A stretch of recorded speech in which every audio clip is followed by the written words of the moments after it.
बाप, बेटे और रूह पाक के नाम से।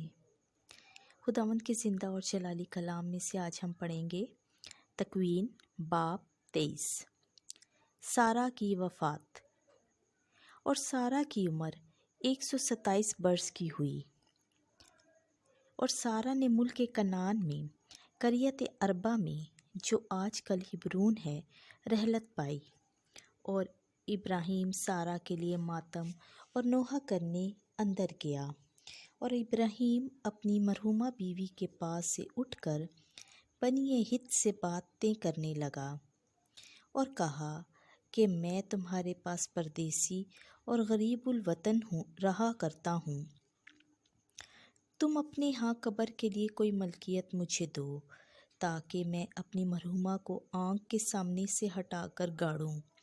तब बनी हित ने इब्राहिम से जवाब में कहा कि ऐ मेरे आका, हमारी सुन, तू हमारे दरमियान एक ज़बरदस्त रईस है। हमारी कब्रों में से जो सबसे अच्छी है इसमें अपनी मरहुमा को दफनाना। और हम में से कोई नहीं जो तुझे अपनी कब्र से मना करे कि तू अपनी मरहुमा को वहाँ ना दफनाना। तब इब्राहिम ने उठकर उस मुल्क के लोगों बनी हित के सामने अपना सर झुकाया और उनसे यूं बोला, अगर तुम्हारी मर्ज़ी हो कि मैं अपनी मरहुमा को आँखों के सामने से हटाकर गाड़ूं तो मेरी सुनो। अफरून बिन सूर से मेरी सिफारिश करो कि वो मकफेला के मगारे को जो उसका है और उसके खेत के किनारे पर है उसकी पूरी कीमत लेकर मुझे दे, ताकि तुम्हारे बीच एक कब्र मेरी मलकियत हो। और अफरून बनी हित के दरमियान बैठा था।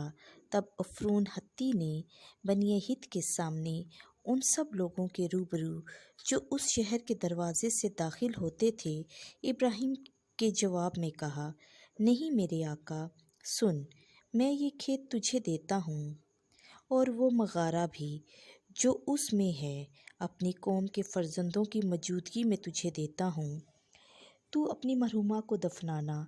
तब इब्राहिम ने उस मुल्क के लोगों के सामने सर झुकाया और उस मुल्क के लोगों के सुनते हुए अफरून से हम कलाम होकर कहा, मैं अर्ज़ करता हूँ, मेरी सुन, मैं तुझे उस खेत की कीमत दूँगा, तू मुझसे ले तो मैं अपनी मरहुमा को वहाँ दफनाऊँगा।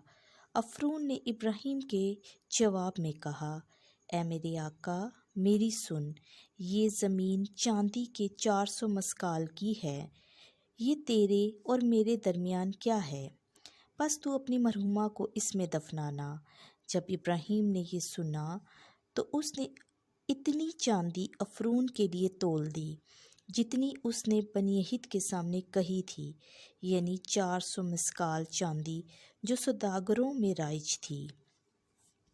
सो अफरून का वो खेत जो मकफेला में ममरे के मशरिक में था, वो खेत और वो मगारा जो उसमें था और सारे दरख्त जो उस खेत में और उसके चारों तरफ की हदूद में थे बनी हित के और उन सब के रूबरू जो उसके शहर के दरवाज़े में दाखिल होते थे, ये सब इब्राहिम की मलकियत हो गए।